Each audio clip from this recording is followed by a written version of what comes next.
영 말씀을 봉독합니다. 다니엘서 12장 1절에서 4절까지입니다.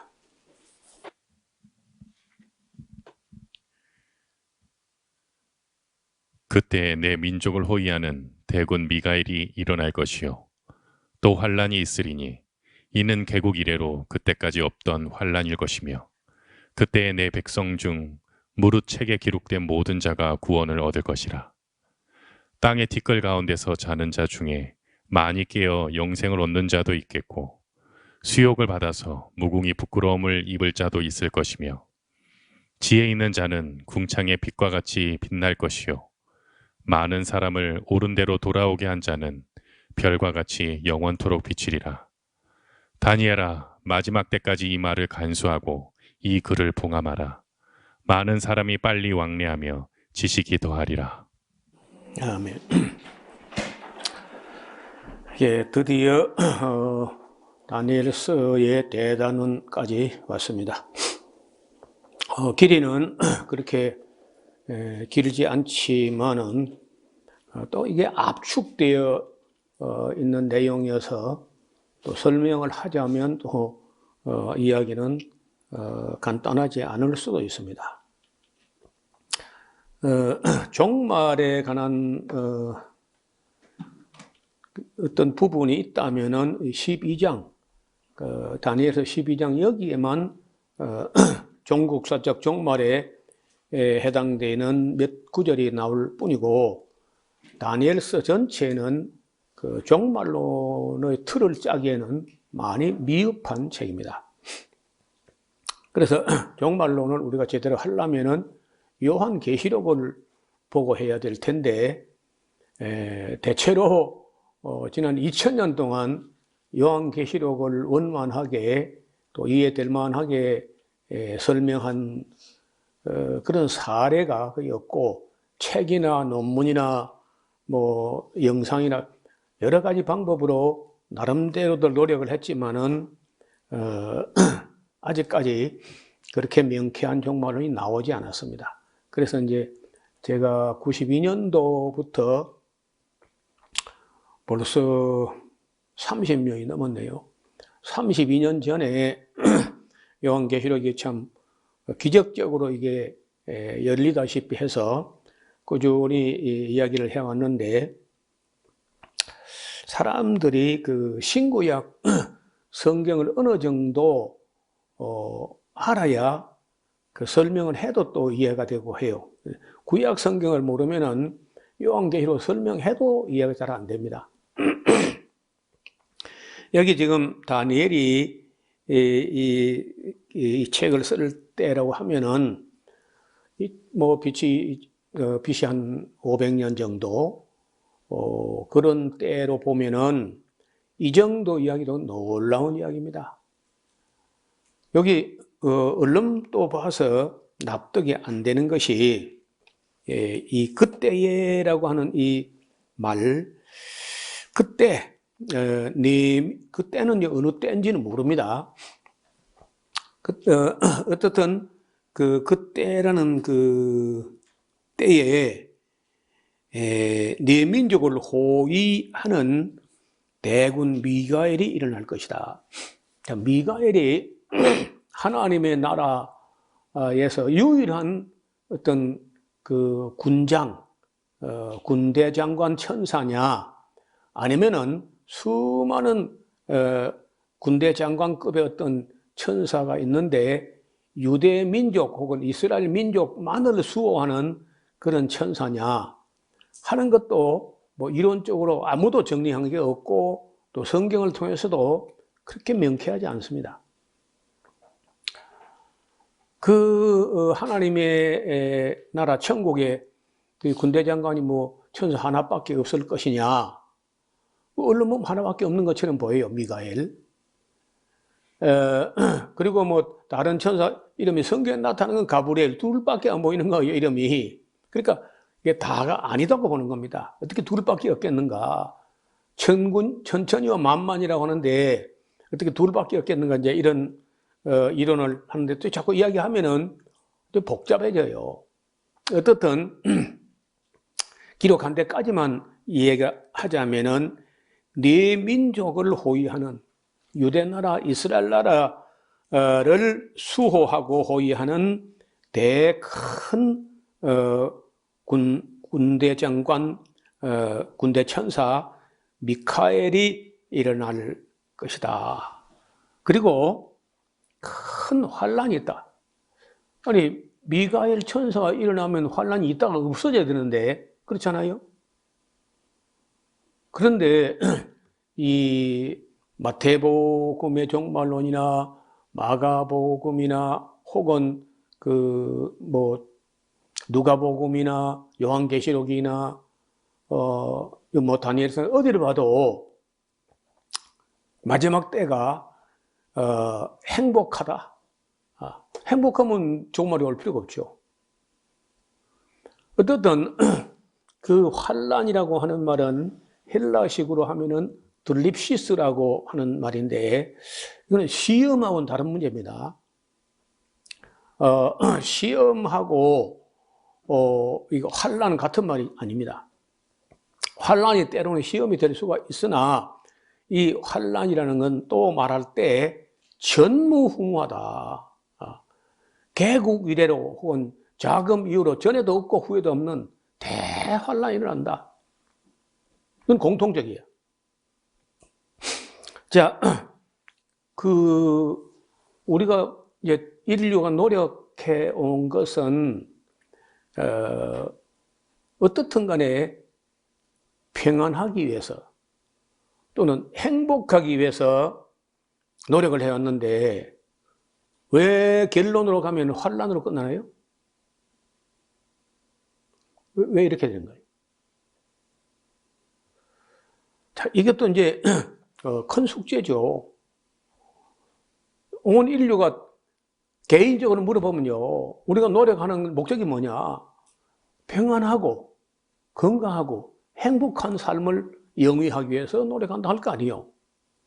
근데 지구에서 지금 지구상에 한 80억 넘은 인구가 살면서 그렇게 열심히 공부하고 노력하고 연구하고 피땀 흘리고 하는데 왜 결론은 이를 종말이 오게 되고 또 종말은 환란으로 시작하느냐?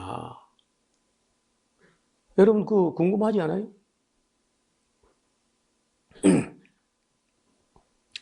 우리가 발전하고 있고 연구하고 있고 공부하고 있다면요, 끝없이 한없이 의문이 일어나야 정상인 거야. 아무 의문이 일어나지 않다 가만히 있다는 겁니다. 그러면요, 노력 안 하는 것이고 공부 안 하는 것이고 알려고 하지 않기 때문에 그냥 아무 의문도 안 일어나는 거지. 우리가 공부하고 연구하고 추구하고 진실을 알고자 하면 끝없이 의문이 일어나는 거죠. 이런 거 당장 문제가 되는 문제죠. 이게 왜 이렇게까지 80억이 노력하는데 전부 다 우리는 망하려고 노력합니다. 그런 사람 있나요? 우리는 환란을 위해서 노력합니다. 그런 사람 어디 있어요, 세상에? 그래서 얼마 전에 어떤 학자가 남긴 유명한 말이 있는데, 인간에 있는 이 지성이라고 하는 것은 참과 거짓, 다시 말하면 진위, 선악, 미추 이런 것을 냉철하게 분별하는 아주 굉장히 좋은 기능이야. 그리고 지성이 없다면요, 인간이 인간으로 대접받을 만한 아무런 근거가 없어요. 또 지성의 제1 기능은 비평이라, 비평. 그래, 끝없이 옳지 않은 것을 걷어내고 옳은 걸 찾아 선택하고 옳은 걸 찾아 선택하고 해가지고 발전하고, 그렇게 해왔다면 그것도 한두 사람도 아니고 적어도 7, 80억이 되는 사람이 끝없이 옳은 걸 찾아서 잘못된 걸 제거하고 옳은 걸 찾아 추구하고 했다면은 점점 더 살기 좋은 아름다운 세상이 되어야 되는데, 그 학자의 충격적인 이야기는 인류에게 있어서 도를 넘어서는 지성은 치사인자가 된다는 거예요. 자멸하는 인자가 된다. 그래서 지식에도 절제가 필요해요. 뭐든지 알겠다고 이제 하는데, 가령 예를 들어서, 옛날에 창이나 활이나 뭐 칼이나 이런 정도를 가지고 싸울 때 같으면은 여간해서 인류가 멸종까지는 안 갈 거라. 그렇죠. 그런데 이제 이 하나님께서 눈에 인간의 육안으로 보지 않게 해 놓은 것까지도 들여다보려고 그 현미경이나 이런 걸 발견해 가지고 또 더 고차원적인 수학까지 물리학까지 화학까지 해 가지고 결국 핵에까지 접근하고 그 안에 넘어가서 핵 분열까지 추구했더니 그 치사인자가 나온 거야. 핵폭탄이. 아마 러시아에 있는 핵탄두가 6,000개가 넘는 걸로, 미국은 몇만 개가 되는, 뭐 아무도 정확한 건 모릅니다. 그래서, 지구상에 보유된 핵폭탄만 해도 전 인류를 50번 정도는 죽일 수 있다는 거. 전멸할 수 있다. 그 다음에, 인간의 유전자를 조작해가지고, 인간을 세포하고 조작해가지고 유전공학적으로 인체를 대량 생산해낼 수 있는 단계까지 온다는 거예요. 물론 어느 정도 요건 뭐 이제 너무 윤리적으로 무서운 일이라 해가지고 절제하는 상태에 있긴 하지만 그것도 넘어선 거예요. 이것도 유전자 조작까지. 인간에게는 아직 안 하고 있지만은 다른 우리 농산물은 이미 다 GMO라고 이것도 이제 넘어서는 안 될 거 넘어선 거야.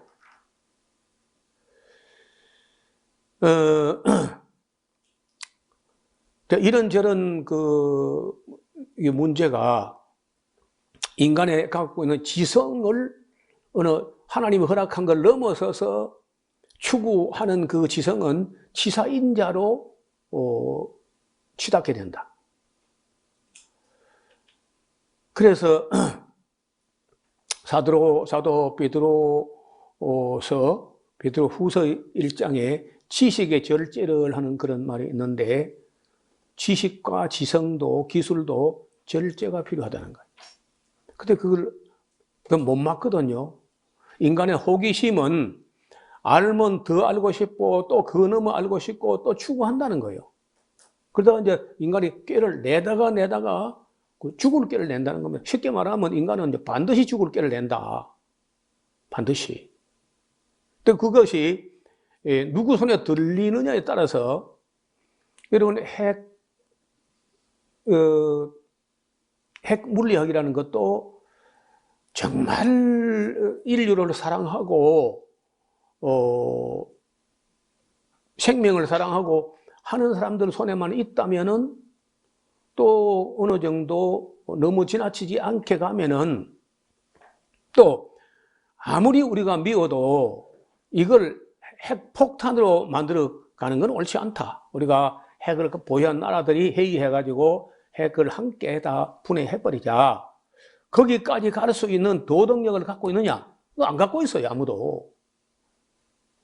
도덕력은 안 갖고 있는데 핵폭탄을 만들 수 있는 기술을 이미 다 충분히 갖고 있다고 다, 북한까지 다. 그래서 이것이 충분히 치사의 인자가 된다는 거예요. 여러분 두렵지 않습니까? 하나님이 심판하기 전에 인간이 인간끼리 일을 저지른다고. 지금 나토나 이런 우크라이나 이런 사람들이 러시아가 그 큰 나라가 우크라이나 하는 짓을 봐서는 더 때리면 싶으지만은 왜 더 못 때리냐.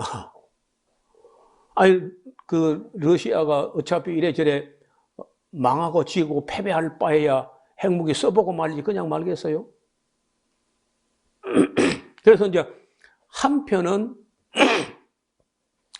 이 핵무기가 어쩌면은 전쟁 억지에 도구가 될 수 있다. 그것도 또 그런 이론도 펼쳐나 있어요. 핵무기 안 있으면 벌써 전쟁 더 크게 났을 거라는 거예요. 그 미국의 유명한 그 니버라고 하는, 라인홀더 니버라고 하는 학자가 신학자입니다. 그 힘의 그 평화란 것이 유지되는 원리가 힘의 균형에 의한 평화. 이게 냉전 시대에 러시아하고 미국이 서로 핵무기를 많이 만들어 가지고 균형을 이뤘는데 터지면 양쪽 다 죽을 판되니까 차마 아무도 사용하지 못하고 그 평화가 억지 평화가 유지됐다는 거야. 반면에 옛날에 로마가 너무 세기 때문에 아무도 그 로마의 권위에 도전하지 못해 가지고 그냥 전쟁이 일어날 수 없는 상태. 팍스 로마나 하는 그 지금 현재는 이제 팍스 아메리카나라고 하는데 미국의 큰 힘의 우위 때문에 전쟁이 안 일어나고 있다고 생각했는데 미국이 일어났잖아요. 일어나니까 막상 일어나니까요. 미국도 별 감당이 안 돼. 이란하고 그 며칠 전에 이스라엘하고 좀 위험한 데까지 갔는데 이란에서 이스라엘 쪽을 보고 300기 이상의 드론이라든 미사일 보냈는데 99% 요격을 한 거야. 그래서 그 때문에 이란도 놀라고 이스라엘 자기도 놀랬대요. 우리가 이렇게 막아낼 수 있었나? 우리가 막아낸 것도 아니지. 미국이 만들어준 건데, 전부 다. 근데 문제는 하룻밤새에 이스라엘 1년 국방 예산의 8%가 날아갔어. 하룻밤에. 그럼 이제 여름에 해버리면요. 바닥 나버리는 거예요. 그럼 방역무기 쓰는 거죠. 그렇게 우리 인류는 이 지식과 기술이 인류를 멸종으로 몰아가는 치사인자가 된다는 거예요. 그 행복하려면 어떡하냐? 다 자연인 돼가 산으로 가는 거예요. 산으로. 자연인 돼가지고. 그러면 빨리 안 망해. 그렇게 사람 누가 있어요? 다 가정 파탄나고 건강 부도나고 뭐 경제 부도나고 이게 부도가 나야 산을 들어가지. 그래 안 하면 인간은 이제 끝없이 경쟁하고 전쟁하고. 나는 평생에 경쟁이라는 걸 제일 싫어해요. 내가 왜 경쟁을 싫어하게 되는가? 달리기를 못 해가 그런 거라. 그러니까 못 먹어가지고 키는 큰데 못 먹어 다리에 힘이 없으니까 아무리 달려도 4등 이상 못 넘어가. 3등을 해야 공채한 건 다른데 말이야. 그런 것부터 해가지고 이 달리기라든 이런 경쟁은 항상 긴장을 만들어, 스트레스를.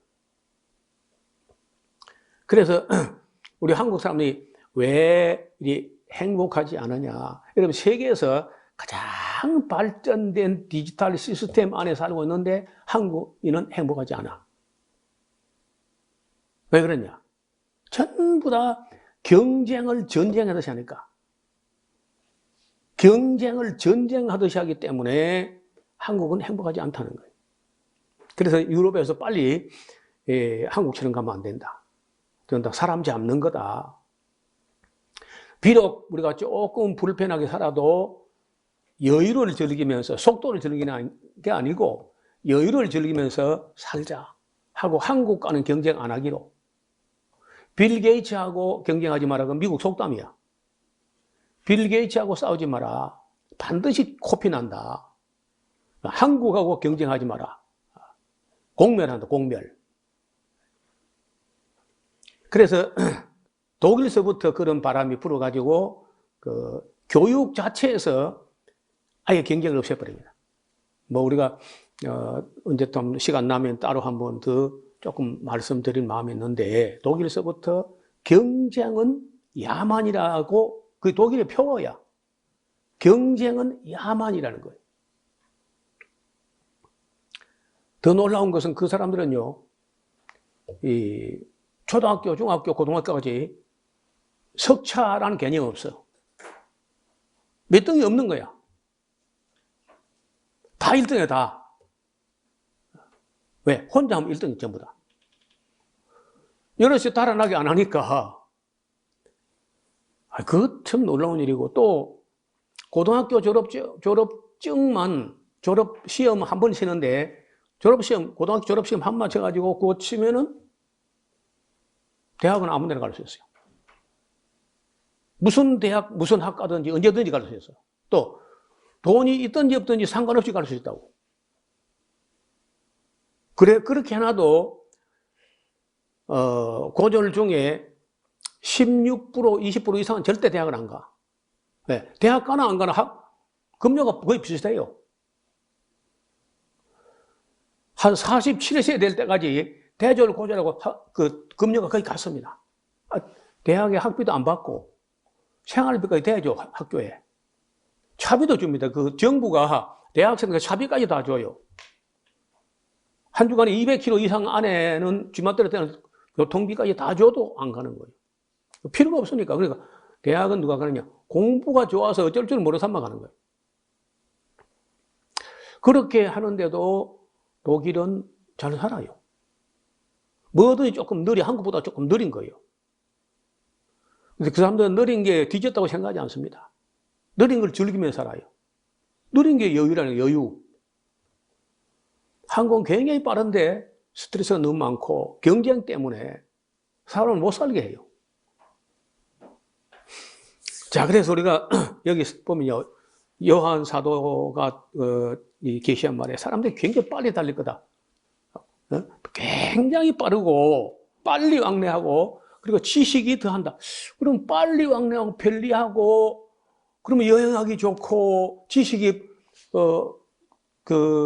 자꾸 더해지면요 행복하게 돼야 되는데 왜 망하느냐고. 왜? 이게 이제 다니엘서 종말론의 우리 연구 과제야. 왜 빨리 왕래하고 그러니까 빨리 왕래하는 것은요 자, 이봐요. 인간이 개발한 모든 지식과 기술들이 뭐한 데 쓰이느냐? 한 세 군데 써요, 세 군데. 하나가 이동 욕구, 빨리 왕래하는 거.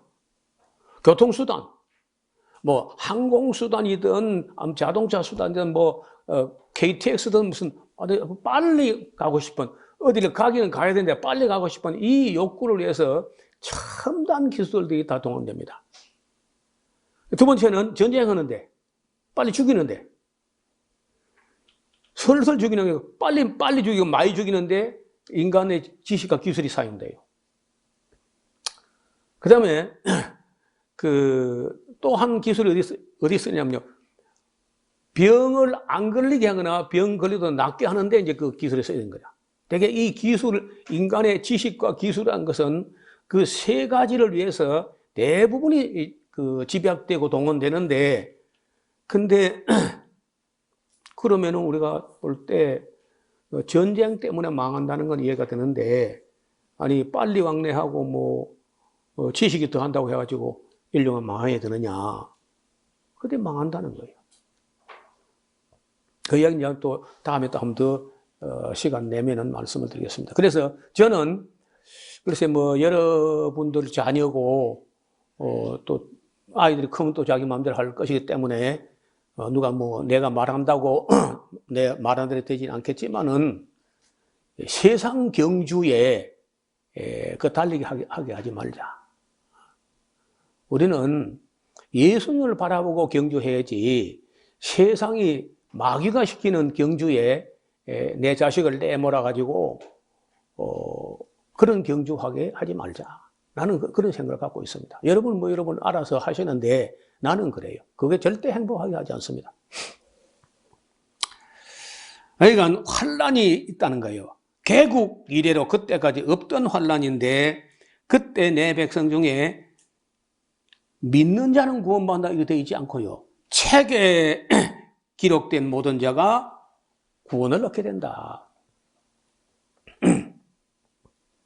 그러니까 좀 우리가 예정론에 비추어서 생각해 보자면은 누가 의롭다함을 받고 누가 제사 안 받고 누가 구원받느냐 예전대 이제 선택된 자가 구원받는 거예요.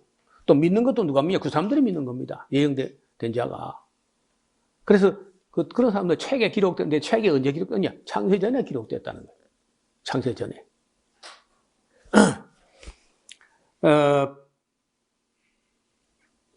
땅의 티끌 가운데, 이제 이거 부활이라고 하는 건데, 티끌 혹은 흙인데, 아다마라고 하는 건 땅의 티끌 가운데서 자는 자 중에 죽은 자입니다.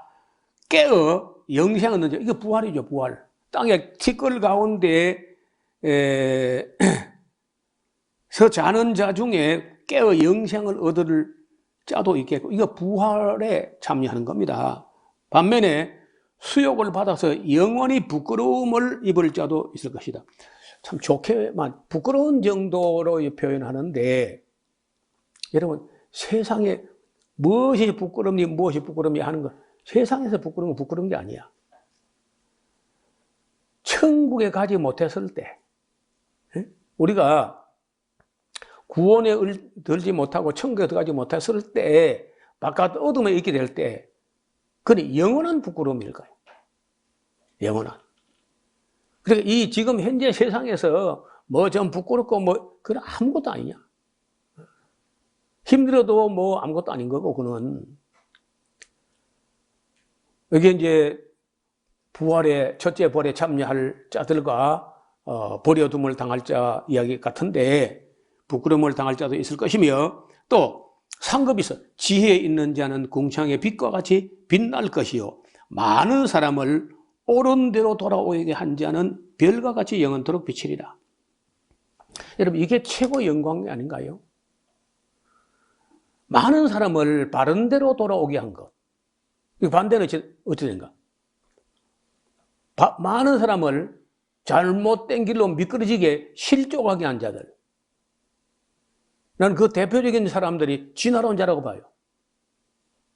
얼마나 많은 사람들을 실족하게 했는지. 근데 놀랍게도 그 진화론 자가 다 영국과 독일과 미국에서 나왔어. 또 나오기가 그렇게 나왔어도 그걸 아니면 안 받아들여야 되는 거 아니야. 근데 그때 안 받아들이는 나라가 별로 없어요. 무신론, 유물론, 진화론, 공산주의만 안 받아들이고 나머지는 다 원리가요. 무신론, 유물론에서 나온 거야. 진화론에서, 공산주의가. 그리고 이 자본주의 다음에 공산주의라는 거. 진화가 가장 많이 된 게 이 공산주의라는 건데, 해보다 이제 안 되는 거예요. 지금 해보니까. 여러분, 공산주의가 왜 안 된 것 같아요? 여러분, 그 칼 막스 엥겔스의 자본론이라든지 그 사상을 읽어보면요, 100번 그리 돼야 맞습니다. 한 번만 그리 돼야 맞는 거예요, 그게. 근데 그래 안 돼요. 왜 안 되느냐? 인간이 너무 악해. 그래서 인간이 이 세상에서는요, 어린 반푼이지도 없어요. 공산주의 좀 하려면요, 천사급 좀 돼야 가능해. 일단 욕심이 없어야 돼요. 그 다음에 게으른 게 없어야 돼. 그 두 가지만 없으면요, 공산주의 가능합니다. 욕심하고 게으른 거 없으면요, 공산주의 할 수 있어요. 근데 그 욕심하고 게으른 거 없앨 수 있나요? 그 칼 막스가 그걸 못 본 거예요. 칼 막스와 엥겔스 두 사람 다 아무도 그걸 못 본 거예요. 막스 엥겔스가 영국 가가지고 이제 둘이 자주 만나서 토론하고, 칼 마르크스는요, 머리는 천재인데 글씨가 엉망이라. 자기 외에는 아무도 못 알아봐. 겨우 알아볼 수 있는 게 엥겔스가 알아보는 거야. 딱 한 사람. 뭐 천재는 악필이다 하더니 진짜 못 알아봤대요. 그러니까 결국 이제 글을 쓰는 거는 따듬어가면서 엥겔스가 쓰고 하는데, 그 당시 막스 엥겔스가 영국을 보았을 때 영국 산업혁명이 해가지고 그 인간들이 기계에 매달린 노동력에 착취가 되는데, 이거는 끔찍했다는 거예요. 누가 봐도 그건 지옥이 따로 없다. 영국의 산업 현장 안에 있는 기계에 매달리는 인간의 전부 다 지옥에 있는 거 똑같았다는 거예요. 그걸 보고 막스나 엥겔스는 이거 이래 하면은 언젠가는 노동자들이 참는 것도 한계가 있다는 거예요.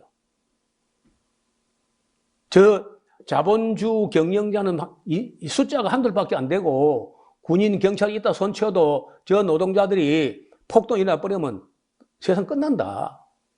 근데 그걸 아무도 안 받아들이는데 영국 사람들은 그 막스의 말을 귀담아 들은 거야. 그러니까 빨리 노동자 처우 개선에 나섰기 때문에 영국만 공산주의 혁명이 안 일어났습니다. 다른 나라는 다 일어났지, 다. 유럽은 다 일어나죠, 다. 그러니까 그런 영국은 빨리 대처를 했기 때문에 그 뒤에 이제 노동운동도 어떤 때는 너무 심해가지고 산업이 안 돼. 노동자들이 막 너무 권리주장하고 수시로 만약에 기업 이윤이 조금만 남아있으면 그 노동자들 반드시 갈라 먹어야 잠을 자지. 그래, 안 잠을 안 자. 그 공항에서 비행기가 왜 안 뜨느냐. 공항 노조가 파업을 하고 있기 때문에 못 뜬다는 거예요. 그래, 뭐 아무도 불평이 없어. 영국은 다 그래 하는 거니까, 그냥. 그래, 한참 2시간, 3시간 기다리고 있으면요. 그 타결됐다고 박수가 나면서 이제 비행기 뜨는 거지. 이렇게, 그런 그 노조 악폐 때문에 도저히 영국 산업이 안 되겠다 할 때 나타나는 사람이 마가렛 대처라는 사람이에요. 대처가지고 대처를 잘했어. 그래가지고 막 노조를 작사를 내다시피 하고 기업을 위해가지고 이래가지고 기업이 숨을 못 쉰다. 그때로서는요, 대처가 잘한 면이 있는 겁니다. 그러나 이제 1차 산업혁명에서 큰 빛을 발했던 영국이 산업혁명에 돈 벌어가 뭐 했느냐? 침략주의 하는 거야. 제국주의. 남아 나라 못 살게 하고. 여러분, 우리는 맨날 스탈린이 막, 러시아 사람들 많이 죽인 거, 이것만 가지고, 악한 놈, 나쁜 놈, 죽일 놈 하는데, 영국이 인도 사람을 굶겨 죽인 그 수는요, 우리 상상을 넘어섭니다. 얼마나 악을 했는지. 그렇게 이런 것들을 하면 이제 언젠가는 망한다고 했는데, 그 막스의 예언은요, 거의 99%좀 이루어졌는데, 마지막 1%가 안 됨으로 실패하고 말았거든요. 그게 왜 안 되느냐? 한 가지도 못 봤어. 인간이 끼어르다는 것 같고 욕심이 많다는 건 못 본 거예요. 저는 그 전도사 초창기에부터 이 이데올로기 비판 이런 거 이제 하도 오랫동안 떠들어가지고, 절대로 안 된다. 그래서 이제 그까지는, 공산주의까지는 그는 어렵고, 공산주의 전 단계까지, 어떻든 왕이라는 이거는 놀고 먹는 이런 것들이 있으면 안 된다. 그래서 유럽에서부터 이제 여러분, 루이 16세라고 하는 사람을 길로틴이라고 하는 콩코드 광장에 있는 그 어마어마한 도끼가 하늘에서 탁 내려가지고, 왕의 모가지가 털렁하고 잘리잖아요. 잘릴 때 유럽에서요, 울고 애통한 사람 아무도 없고 전부 박수 만세를 부르고 난리가 났잖아요. 그때부터 이제 그 유럽에 있는 왕들은 벌벌벌 떨거나 아니면 국민들을 더 악대한 거예요. 더 무시무시하게. 그래 무시무시하게 하다가 이제 비참하게 망한 게 러시아의 마지막 황제 니콜라이 2세 로마노프 왕조의 마지막 황제가 비참하게 끝이 나죠. 그러면서 이제 러시아 혁명이 또 일어나가지고 동그라파 일들이 다 휩쓸고 온 세계가 다 공산화 되겠다고 이제 미국은 또 염려를 한 거죠. 여러분, 저는 인간이 뭘 잘못 본다는 게 얼마나 위험하냐.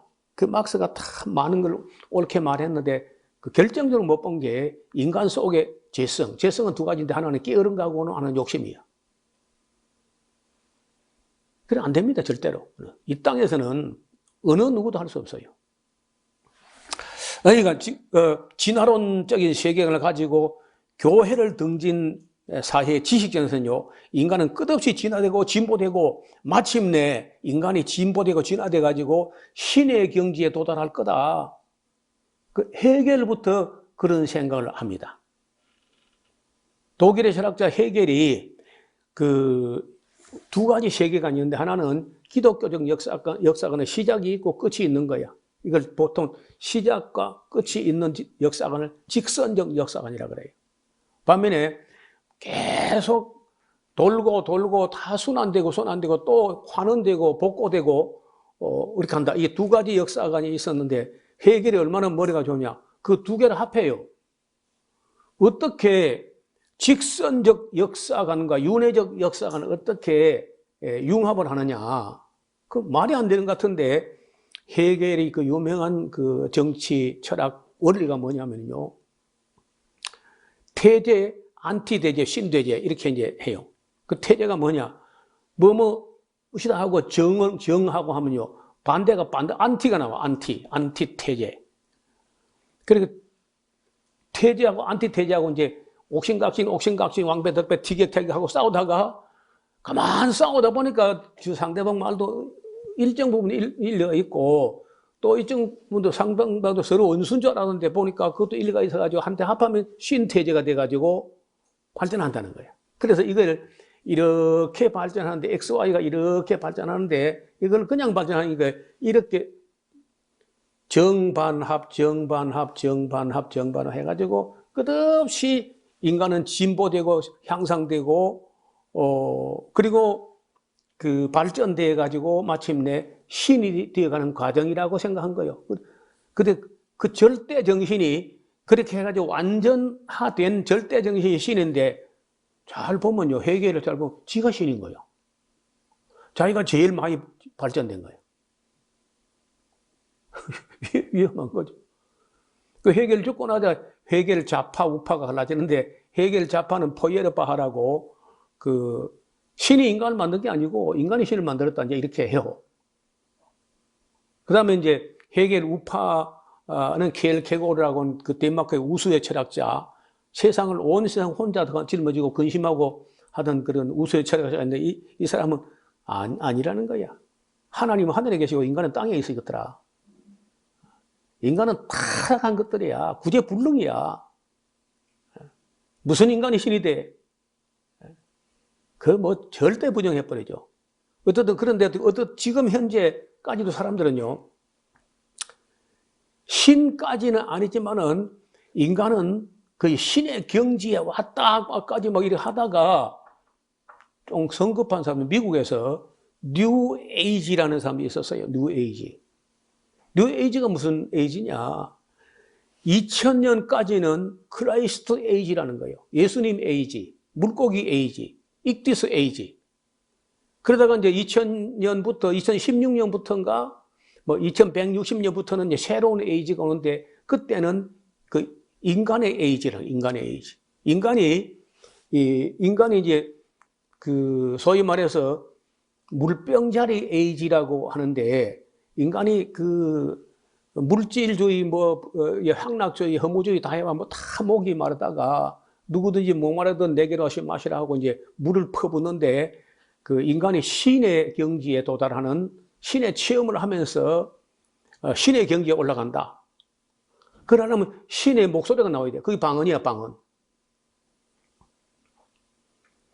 신비 체험을 하면서 무슨 말을 하느냐? 이제는 우리 인간이 신이란 걸 인정할 때가 됐다. 이런 소리를 미국에서 예사로 하는 사람들이 있었는데, 그러면 이제 마귀가 처음에 에덴 동산에서 네가 따먹고 선악을 알게 안 나면 실과를 네가 먹고 네가 눈이 밝아서 네가 하나님처럼 된다. 거기까지 이제 막바지까지 온 거야. 그래서 정말 인간이 지식을 추구해가지고 그것이 결국은 생명나무가 아니고 사망의 나무, 지식의 열매를 따먹고는 그것이 치사인자가 돼가지고 죽을 짓을 골라가면서 하는 거예요. 한다는 게. 지식이 더하고 빨리 왕래하는데 그 빨리 죽어. 빨리 망해. 그래서 제발 지구도 너무 망가뜨리지 말고 지식인자를 깨우지 말고 좀 더 못 살더라도 좀 불편해도 천천히 가는 게 옳다는 거예요. 제가 한창 젊을 때 어떤 읽은 책에서 그 생태계에 참 아이러니가 있다는 거. 말도 안 되는 게 있는데 그 사슴 종류인데 스프링버그라고 했어요. 그거 가끔 이제 유튜브나 어디 나오는데요. 사슴은 사슴인데 다리가 굉장히 길고 발바닥 밑에는 어디에 스프링이 있는지 붕 떠서 이리 가요. 그래, 떠서 올라가서 제법 정지해 있는 것만큼 이렇게 천천히 내려와요. 그런데 그게 이제 어쩌다가 이제 누가 한 마리가 놀라거나 해가지고 속도를 내가 이제 달리기 시작하면요. 못 말이 아무도. 그리고 여러 수천 마리가 막 뛰면은요. 물어봐. 우리 어디로 가는데? 몰라. 왜 뛰는데? 아, 몰라. 그냥 뛰어, 그냥. 그 계속 뛰는 겁니다. 왜? 앞에 놈이 뛰니까 뒤에 놈 따라가려고 뛰고, 앞에 놈은 뒤에서 밀으니까 또 뛰고, 옆에 놈은 혼자 떨어지면 안 되니까 또 뛰고, 막. 계속 뛰고, 막 계속, 아무도 어디 가는지 모릅니다. 그러면 결국은 바다가 나오면요, 육지 끝까지 바다가 나오면요, 다 바다 보면 밀려, 뒤에서 미니까. 다 들어가. 왜 들어간대? 그냥 몰라. 그냥 들어가, 그냥. 다 들어가고 나면 맨 뒤 꼴찌에 있던 것들이요. 이 사람들 저거 왜 들어가지? 하고 털털 털고 와. 장인아, 들어갈 마음이 없다는 거야. 그럼 몇 마리밖에 안 남았어. 그것들이 돌아서 가지고 이제 반대로 뛰는 거야, 또. 그래서 그걸 누가 풍자를 하면서 현대인들이 특히 한국 사람 뛰고 또 뛰고 달리고 또 뛰고 완전히 오징어 게임을 해, 그렇죠? 목숨을 걸고 그 사망을 위한 질주야, 거기다. 너무 인간이 잘못됐어. 뛰지 말고 걸어라. 그때 그냥 걷지 말고 생각하면서 걸어라. 걸으며 생각하며. 아무 생각 없이 막 누군가가 시킨 그 경주에 목숨 걸고 그렇게 하지 말자는 거예요. 인간이 망할 때 빨리 왕래하면서 지식이 더한다. 또 다른 말로 하면 빨리 왕래하는 지식이 더할 거다. 여러분요, 속도야, 속도. 무기도 속도야. 누가 먼저 때리느냐. 여러분, 요즘은 제가 잘 안 보는데 젊은 날에 서부 영화. 여기 총을 쏘는데 0.00001초라도 먼저 쏜 놈이 이긴 거는 거죠. 맞은 놈은요, 맞고도 나도 쏘면 될 거 아니야. 그 쏠 힘이 없어요. 안 쏴집니다. 그리고 그 총이 나 직접 안 맞아봤는데 맞으면요. 아니 총 맞았다고 저리 빨리 죽나? 나는 생각할 때 총 맞았다고 한참 꿈틀거리고 막 이렇게 막 고통하고 이래 할 걸 하는데 대글 안 그렇대요. 영화만 그런 줄 알았더니요. 그 큰 멧돼지가 총 한 방 맞았는데 그냥 죽어버리다고. 어마어마한 압력이 간다는 거 함께. 압력이. 그 충격이 그냥 구멍만 뻥 뚫린 이게 아니고 어마어마한 충격이 나는데 들어갈 때는 이 콩알만 한데 구멍이 떨어져 나간 데가 이만큼 떨어져 나가면서 그 충격이 엄청 나가지고 팩소리고 뭐 그냥 잘 못 깨는다. 근데 다리나 이래 맞으면 이제 골치 아픈 거라. 제대로 안 맞고. 이 지식이 뭐냐? 아까 빨리 왕래하는 지식, 빨리 왕래하는 기술이 더하리라. 그 망해, 빨리. 속도전 하는데 온 세계에서 속도전에 제일 미친 사람들이 한국 사람들이거든, 범사에. 자, 오전에 나 다니엘이 본즉 다른 두 사람이 있어 하나는 강 이편 언덕에 섰고 하나는 강 저편 언덕에 섰더니 그 중에 하나가 세마포 옷을 입은 자고 강물에 있는 자에게 이르되 이 기사의 끝이 어느 때까지 가는 거냐 하고 물었는데 내가 들은 그 세마포 옷을 입고 강물에 있는 자가 그 좌우 손을 들어 하늘을 향하여 영생하시는 자를 가리켜 맹세하여 가로되 반드시 한때 두때 반때를 지나서 성도의 권세가 다 깨어지기까지 까지인데 그렇게 되면은 이 모든 것이 다 끝이 난다. 그래서 이제 지난번에 우리가 일에 하나가 있었는데 한 일에 남은데 한 일의 절반은 지난번에 우리가 정리를 했고 남은 지금 한때 두때 반때가 또 남아 있어요. 그게 이제 언제냐면요. 유대인들에게 한 번 더 기회가 주어진다고. 다니엘의 민족, 다니엘의 거룩한 성 예루살렘을 위해서 요한계시록 11장에 그 42달 동안 두 증인이 나타나가지고 예루살렘에서 전도를 해요. 물론 안 믿습니다. 안 믿지만은 그래도 한번 해.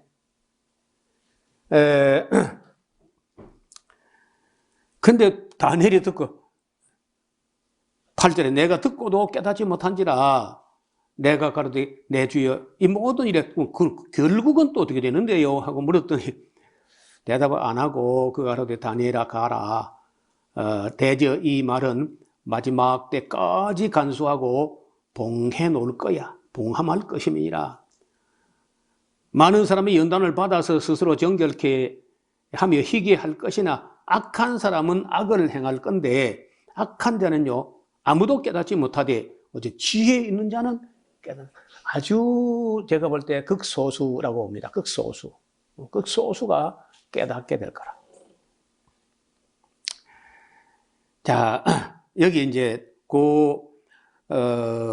결론을 다시 보충하면은 11절에 매일 드리는 제사를 폐하며 멸망케 할 미운 물건을 세울 때부터 1290일을 지날 것이다.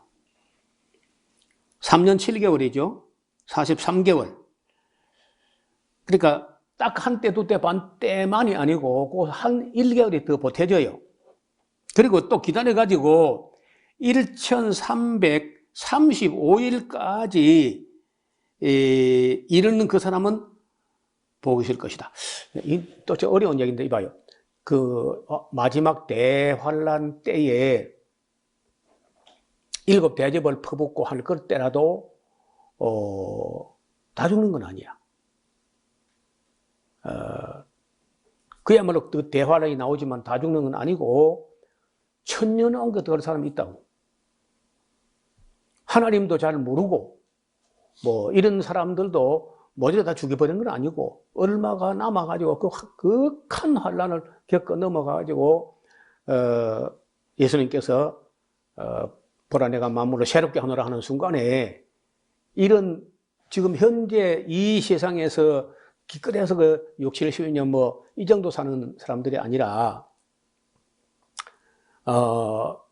천연왕국 들어가가지고 인간의 수명이 나무의 수완과 같이 되는 한 900년, 1000년 사는 그런 세상으로 들어갈 사람이 있다는 거예요.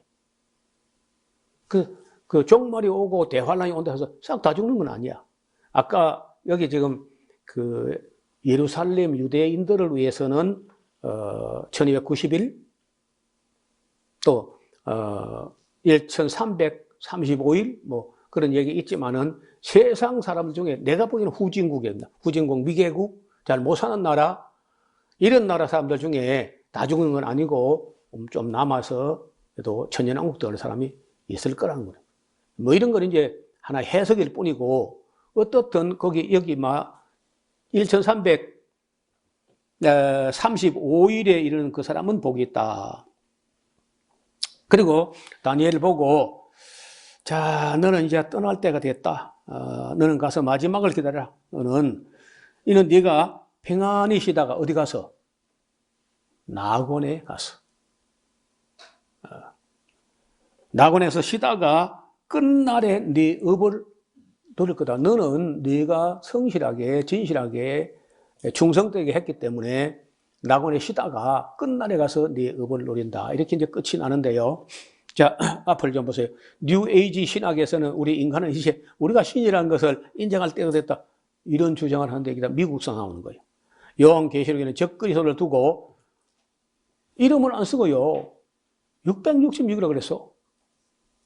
아니, 지금부터 요한계시록 때만 해도 2000년 전인데 그때 사람을 숫자로 말하는 시대가 아니잖아요. 그런데 놀랍게도 숫자로 요즘 사람을요 숫자로 말해요. 디지털로. 디지털은 수로 말해요. 수로. 모두 다 수야 수.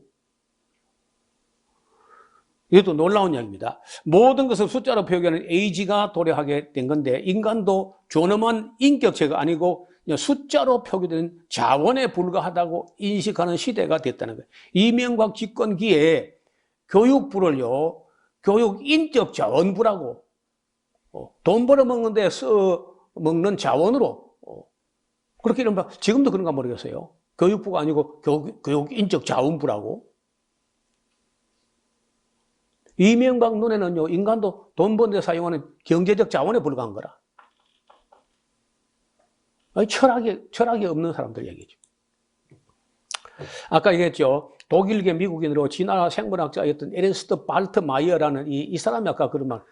이 사람이요, 칼 세이건하고 토론을 하는 중에 생물이나 사람이 어느 정도의 지성으로 머물게 되면은 오래 유지가 되는데 한계를 넘어서 지성을 추구하다가는 그 지성 안에서 치사인자가 나온다.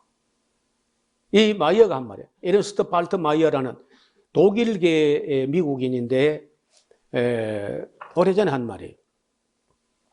원주민들이 살아가는 삶의 양식을 보면요, 지나치게 지성을 추구하지 않았습니다. 자연에 순응하면서 조화를 이루면서 큰 변화가 없이 오래 유지하게 되지만은 인간들이 지나치게 지성을 추구한 결과는 반드시 멸망으로 치닫게 된다.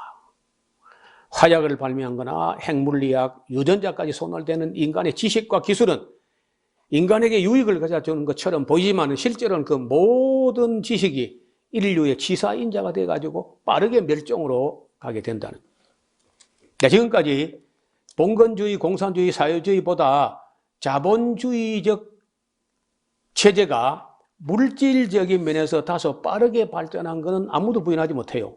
사실이야. 또 우리도 일정 부분 그 혜택을 좀 누리고 있는 것도 뭐 부인할 수 없는 사실이에요. 그러나 그 결과는 한국과 같은 사회로 달려가게 되고 마침내 인구 소멸 인자, 결혼 안 하는 인자, 애 안 낳는 인자, 그리고 빨리 죽는 인자, 빨리 자멸하는 인자, 이런 것이 나와. 빨리 나라가 망해요. 우리가 에른스트 발트마이어의 말에 그게 뭐 100% 진리도 아니야. 그런데 상당히 일리가 있는 거예요, 이게. 이걸 이제 노암 촘스키라든지 이런 사람들이 다시 돌아보는 겁니다. 그 발트마이어의 말에 일리가 있었다. 우리가 그 옛날에 그 사람이 하는 말을 우습게 여겼는데 지금 와서 보면 지식이 사람을 망치는 거예요. 기술이 사람을 망치는 거예요.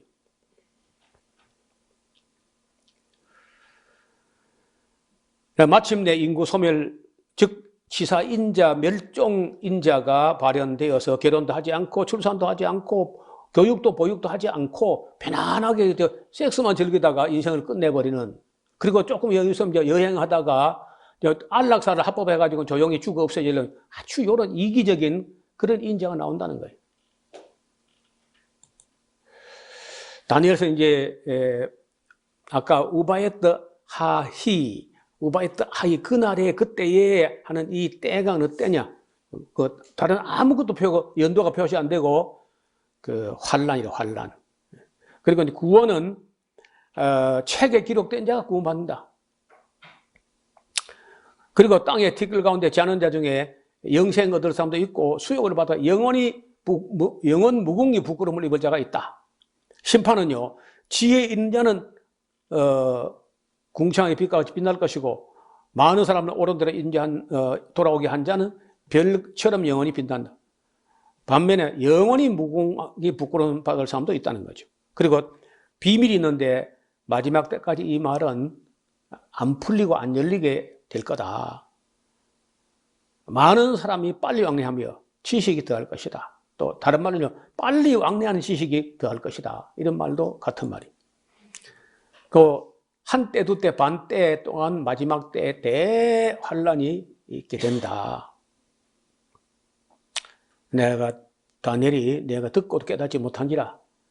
내저 이 모든 일이 결국 종말은 어떻게 됩니까? 너는 몰라도 돼. 이 말은 오랜 후에까지 봉함할 거다. 많은 사람이 연단을 받아서 정결케 하는데 희게 할 것이지만 악한 사람은 깨닫지 못해. 악한 자는 아무도 깨닫지 못하되 지혜 있는 자 얼마가 깨닫게 될 거다.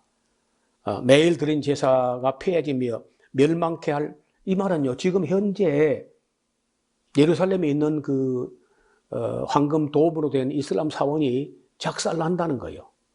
작살을 나고 지금 유대인이 하는 짓을 봐서는요, 그거 언젠가는 반드시 그 박살 납니다. 그리고 거기다가 유대인 손으로, 유대인 돈으로 유대인 성전을 지을 거라. 거기서 동물 제사를 지낼 거라. 왜? 예수님 피를 안 먹는 사람들, 그 사람들은요. 심지어 영국에다가 레위인들을 정결케 하는 암송아지 태운 흰 털이 하나도 없고 검은 털이 없고 완전히 붉은 암송아지 태운 재로서만 레위인들의 죄를 정결케 하는데 그런 송아지 주문까지 해놨다는 거예요. 오래전부터. 그대로 71회로 기한을 정한 그대로 아마 될 것 같습니다. 네, 1290일을 지나고 기다려서 1335일, 3년 8개월 15일이 지나서까지 누가 살아있다면 그 사람은 다행히 천연왕국 들어간다는 거예요. 자, 너는 가서 마지막을 기다리라. 이는 네가 낙원에서 평안히 쉬다가 끝날에 네 업을 누릴 거다 하고 이제 끝이 나는데, 여러분, 이 자본주의적 시간을 가지고 성장과 발전을 추구하는 세상에서는 한때는요, 소비가 미덕이다 하는 말을 예사로 막 썼습니다. 그러나 지금은 인간이 살고 싶으면요, 탄소 배출량을 줄이고 또 줄여가지고 할 수 있으면 천천히 가야 돼. 그런 인식을 이제 유럽에서부터 빨리 달리다가 이제 혼란에 빠져 있습니다. 성장과 발전을 추구하는 자본주의적 세계는요, 빠르게 멸망으로 달려가는 치사인자를 발현하는 것이고 소멸인자가 나와. 그렇다가 빨리 발전을 추구하다가 그리고 빨리 망해.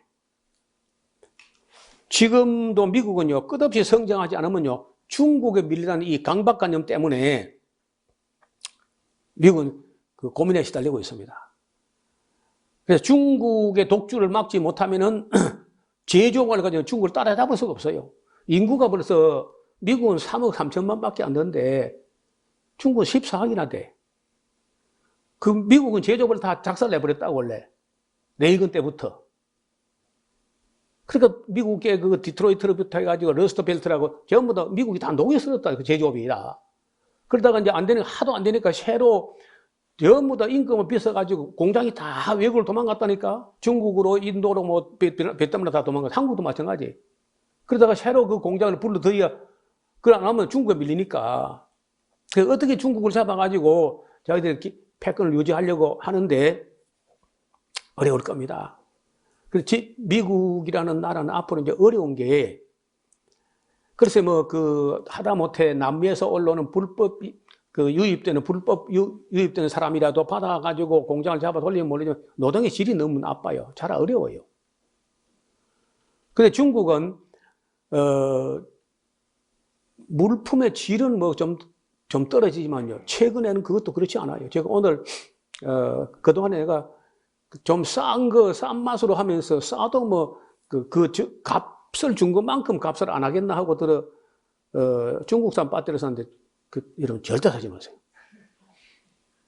진짜, 값 준 것만큼도 못 해. 그런데, 누군가가 딴 분이 한 분이 중국제 중에 요거는 괜찮다 하고 누가 소개한 걸 모처럼 발견하고, 그래서 안 살라 하다가, 마지막 요것만 사본 다시 안 산다 하고 이제 하나를 사봤어요. 근데 마키다 본사보다 나아. 마키다 본사 정품보다 더 나은 거래. 디자인도 잘했고 성능도 대단해. 그래서 중국제 중에서 명품을 능가하는 명품이 있다는 거예요. 그래서 이제 그래도 인건비가 아직도 미국이나 한국이나 일본보다는 많이 싸기 때문에 중국은 망해도 없어지는 나라는 아니야. 그리고 왜 그게 가능하냐? 돈을 마구 찍어낼 수 있어. 아무도 못 말려. 중국이 돈을 얼마든지 찍어내도 아무도 못 말리는 나라야. 또 미국도 빨리 안 망하는 게, 미국은 부채라면요, 벌써 망해도 10번 망했어. 왜? 오늘까지 미국의 부채가, 국가 부채가 34조 달러야. 근데 아무도 안 놀라는 거야. 34조가 얼마나 많이 모르니까요. 34조를 우리 돈으로 계산하면 3억 3천만 명이 1인당 1억 4,400만 원씩을 물어내야 돼. 살아남을 수 있을까요? 미국 국민 모두에게 1억 4,400만 원씩 우리 다 내가지고 미국 국가 부채를 갚자 하면은 북한하고 비슷하게 될 겁니다. 그러니까 속임수에 불과한 거. 근데 그것이 가능한 게 미국은 자체로는 돈을 못 찍어내요. 미국은 돈 화폐 발행권이 없습니다. 미안하지만. 중국은 화폐 발행권이 있어요. 그럼 미국은 누가 화폐 발행? 유대인 찍어내요. 유대인 찍어내가지고 무한대로 빌려줍니다. 그러면 미국 사람들은 나라를 갖다가 유대인이 다 팔아먹는 거 마찬가지야. 근데 그 미국보다 우리가 가계부채가 또 더 많아, 또 우리는. 국가부채는 미국의 한 절반밖에 안 되는데 GDP 대비해가지고 가계부채가 우리는 너무 많아. 전부 아파트 장사에게 당한 것들이 전부 다. 그래서 이제 일본 자본주의는 또 어떻게 또 유지되느냐. 일본 자본주의는요, 미국에게 찍소리하지 않고 순종하는 대신에 한 가지 약속을 받아냈어. 일본에서 일본 엔화를 찍어내가지고 가져가면 달러로 바꿔줄래? 통화 스와핑을 해주겠냐? 그걸 받아냈다니까. 근데 일본은요, 가치가 떨어지거나 말거나 계속 찍어요. 그래가지고 결국 그러니까 전부 다 속임수입니다. 한국도 속임수고 미국도 속임수고 중국도 속임수고 다 속임수예요. 국민들은 그냥 돈이 새고 있는데 계속 누가 돈을 찍어내 물을 타. 맹물을. 그러니까 참 그렇다고 뭐 벗어날 수도 있는 것도 아니고 지구야 멈춰라 나 내린다. 그래 막 내릴 수가 없어요. 그냥 우리 그냥 쏘가 사는 거야. 하는 짓은요 다 망하는 겁니다. 공산주의나 자본주의나 결국 다 망하는 거야. 공산주의를 끼어넣어서 망하고 욕심 때문에 망하고 자본주의는 속임수야 망하는 거 전부 다. 다 속아서 망하고 망.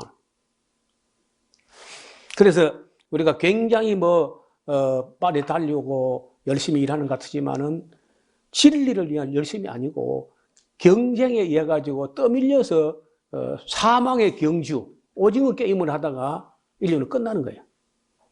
그래서 그런 의미에서요, 제가 근자에 본 영화 중에 최고 작품이 오징어 게임이에요. 그러니까 한국 사회를 가장 적나라하게 풍자한 영화거든요, 그게. 그래, 아는 사람들은 온 세계가요, 한국을 저보다 더 잘 표현한 영화는 없다. 한국 사회를 죽음의 경주를 하는 그 목숨을 걸고 죽음의 경주를 하는 오징어 게임보다 누가 더 잘 표현할 수 있겠느냐. 그리고 대상을 받은 거예요, 정말. 자, 여러분, 이 이야기 조금만 더 해봅시다. 미국이요, 무슨 생각을 하고 있느냐. 민주주의는 아무 나라나 하는 게 아니라는 거예요. 자기들만 할 수 있다고 그렇게 믿었어.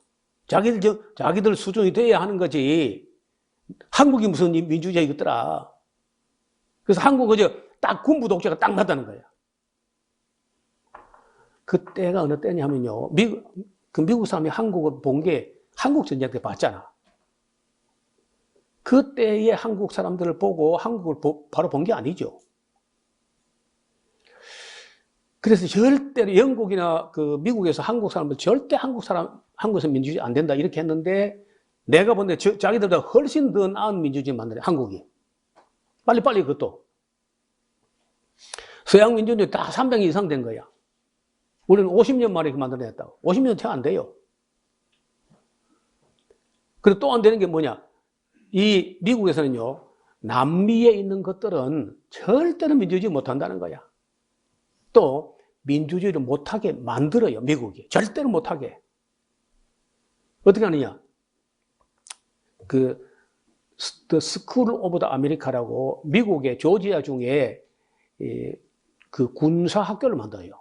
남미에 있는 군사 간부 요원들, 다시 말하면 장교들 이런 사람을 훈련시켜주는 군사학교인데 거기서 다 무료로 미국 국비를 내가지고 훈련시켜가지고 6만 명을 훈련해가지고 남미의 각국에 파송해가지고 그 남미 각국의 군부를 다 붙잡게 했는데 이들로 하여금 민주 성격을 띠고 어떤 정상적인 대통령이 나오면 반드시 쿠데타를 끌어파가지고 민주주의가 안 되게 해방을 합니다. 그걸 콘도르 작전이라고 그래요. 콘도르 작전. 콘도르가 남미를 미국의 대통령 휴양이 독수리죠, 독수리. 콘도르 독수리 남미를 참 날면서 살펴봐. 어디 혹시 민주주의가 되는가 해보면요. 반드시 콘도르 작전을 해가지고 군사를 이렇게 해가지고 민주주의를 엎어가지고 군사 독재주의를 만듭니다. 여러분, 내 말에 안 믿어지거든요. SOA라는 책이 있어요. SOA, 소아. 스쿨 오브 더 아메리카의 이니셜이야. 그 학교에, 군사학교에 교수로 있던 여자 교수가 그 학교에 그 악성과 비리를 고발한 책입니다. 끔찍한 거야. 그러니까 어느 나라에서 쿠데타 일어나면 미국이 참 좋아합니다. 쿠데타 일으킨 사람 더 좋아하고. 그래서 절대로 미국만 1등 국가, 민주국가가 되고 다른 나라 절대 민주국가가 되면 안 되는 걸로 그런 나라가 미국이라는 나라예요. 내가 미국을 그리 좋아하지 않는 이유가 있습니다. 꼭 그 책을 읽어봐요.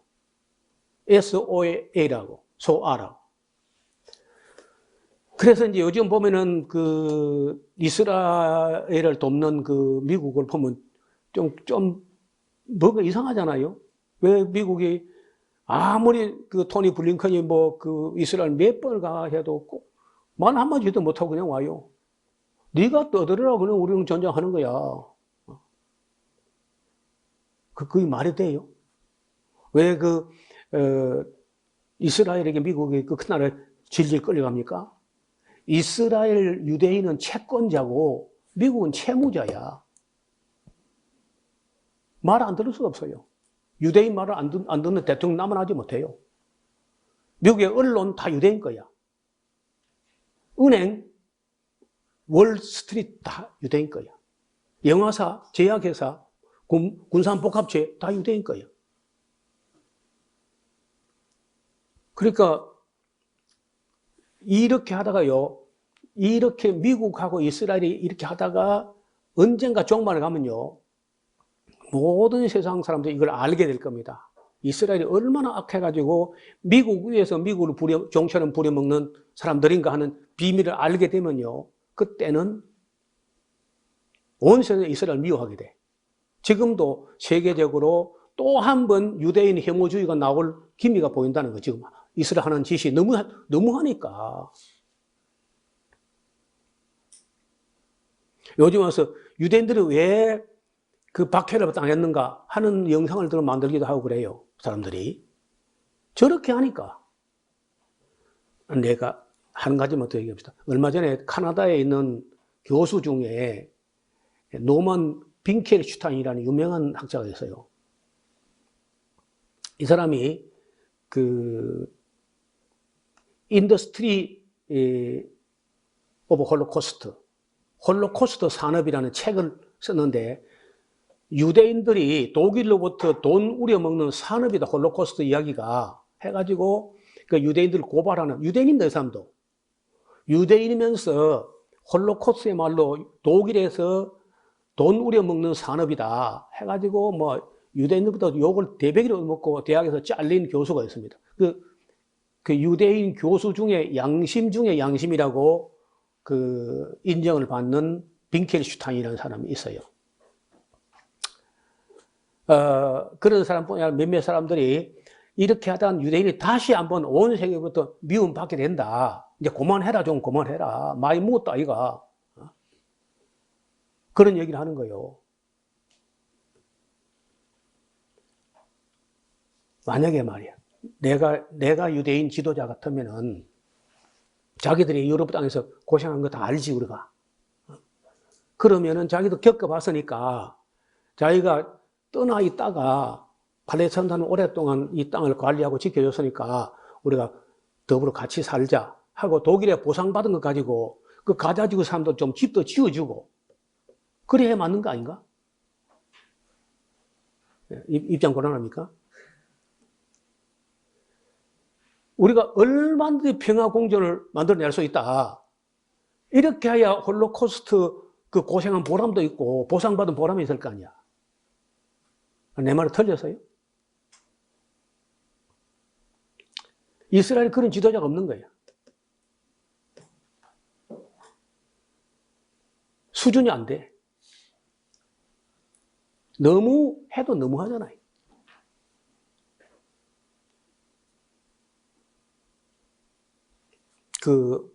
여러분이 이제 좀 더워서 책 읽기가 쉽지 않지만 그래도 지금 또 에어컨도 있고 한 시대니까 노만 빈켈슈타인이라는 그 책, 그 홀로코스트는 산업이다 하는 책을 홀로코스트 인더스트리? 책이 하여튼 영어로 번역, 홀로코스트는 산업이다 이렇게 번역된 책이니까요. 그리고 책이 하나 더 있는데 영국의 어떤 기자가 쓴 책인데 정말 600만이 죽었나? 정말 600만이 죽었나? 하는 책이 있습니다. 저한테는 그 책이 2개 다 있는데 다 읽어봤죠. 지금 빈 게슈턴 책은 그 읽어가는 중에 있는데 이 사람도 이제 그런 유대인 박해가 있었다는 건 아무도 부인하지 못해요. 근데 600만이라고 하는 건 부풀린 겁니다. 너무 부풀려도 많이 부풀린 거예요. 이런 것 정직하지 못한 이런 것 때문에 이제 아까 말했던 빈켈슈타인이나 이런 사람들이 자기 당이 잘못됐다는 겁니다. 오늘 미국의 상원 의원 중에 한 사람이 대학생들이 막 들고 나서 유대인 보고 좀 그만해라, 좀 그만하고, 그리고 미국도 왜 자꾸 이스라엘 악을 했는데 지원하냐 하고 막 미국 대학생들이 딱 일어났어요. 거의 전국적으로 다 일어났어요. 그러니까 그걸 놓고 또 이제 반유대주의라고 하고 막 학생을 때려잡으려고 이렇게 했는데 미국 상원 의원 중에 유대인 의원이야. 이 사람이요. 학생들 일어나는 거 그거 맞다. 지금 반유대주의가 아니야. 반폭력주의지. 하고 이제 학생들 편을 드는 그런 의원이 나왔어요. 상원 의원인데, 유대인인데 또. 그러니까 우리가 귀를 기울이고 눈을 보되 시대를 정직하게 읽을 수 있어야 되고 봐야 돼요. 그리고 우리나라는 이런 건 다 금기시되어 있는데 아까 이야기했던 그 독일 같은 데는요, 이런 이슈가 나오면은 점심시간에 대학교 내에서 이 문제에 대해서 어디서 무슨 토론이 있고 어디서 무슨 토론이 있고 어디서 무슨 이런 전단지가 막 식사하는데 이만큼 쌓인다는 거예요. 식탁에 밥 먹는 중에. 그렇게 애들이 똑똑해지는 거야. 우리 다 그냥 쉬하고 그냥 좋은 게 좋은 거예요. 그냥 입 닥쳐 그냥.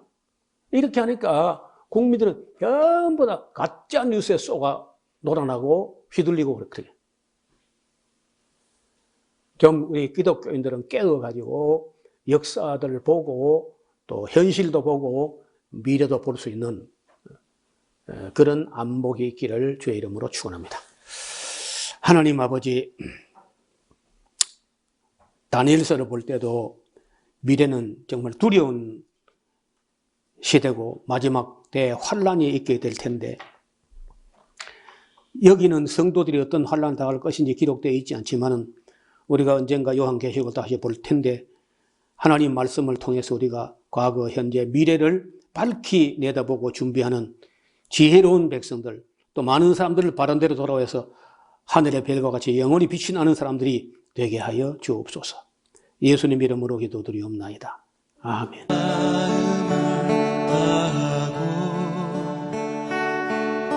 성품을 다하고 힘을 다하여서 여호와를 사랑하라. 내게 준 계명을 마음에 새기고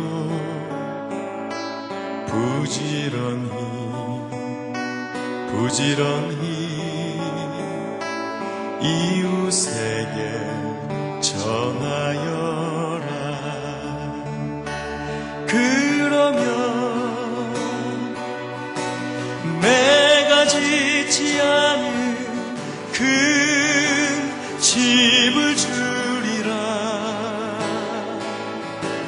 내가 심지 않은 과실을 먹게 하리라.